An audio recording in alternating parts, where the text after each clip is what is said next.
witness stand to testify against Dr. Martin MacNeill. They say incriminating statements behind bars. The trial of the Utah County doctor accused of killing his wife also came to a screeching halt because of a news report accidentally played in the middle of the courtroom today. Fox 13's Ben Winslow is live in Provo with more.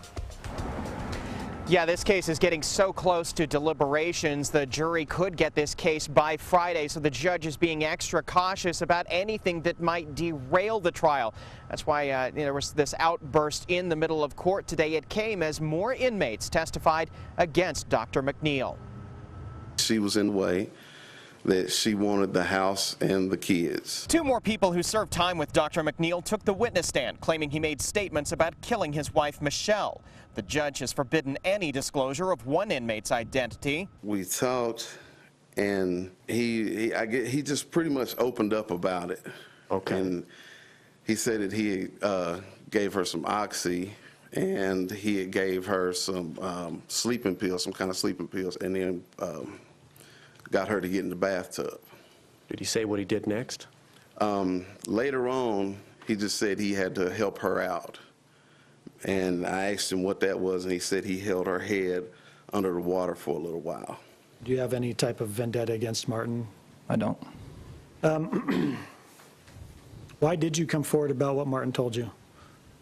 I believe the moral thing to do.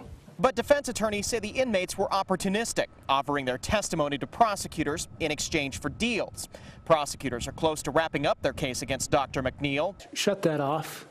Who has that?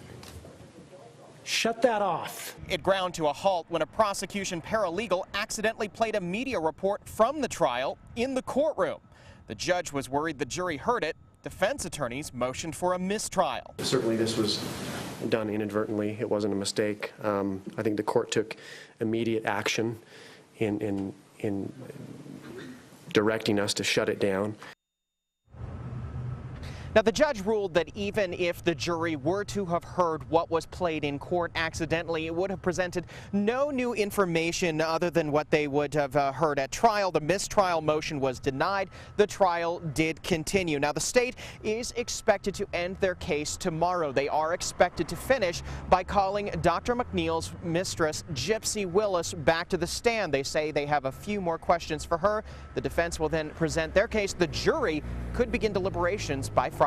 Hope, back to you. Now, Ben, the prosecution said that these witnesses, these jailhouse witnesses, are going to profit from testifying, but is that true?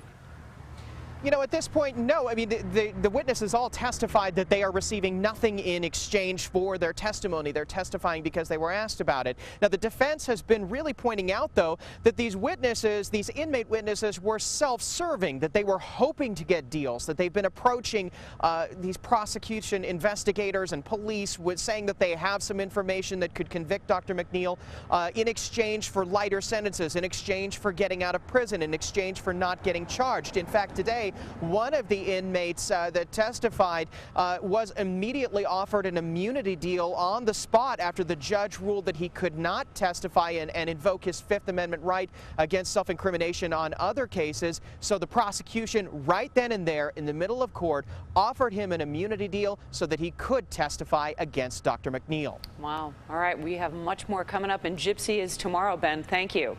So we are streaming the MacNeill murder trial live in its entirety on our website. Just go to fox13now.com and stay with Fox 13 News for complete coverage of the trial. The Jordan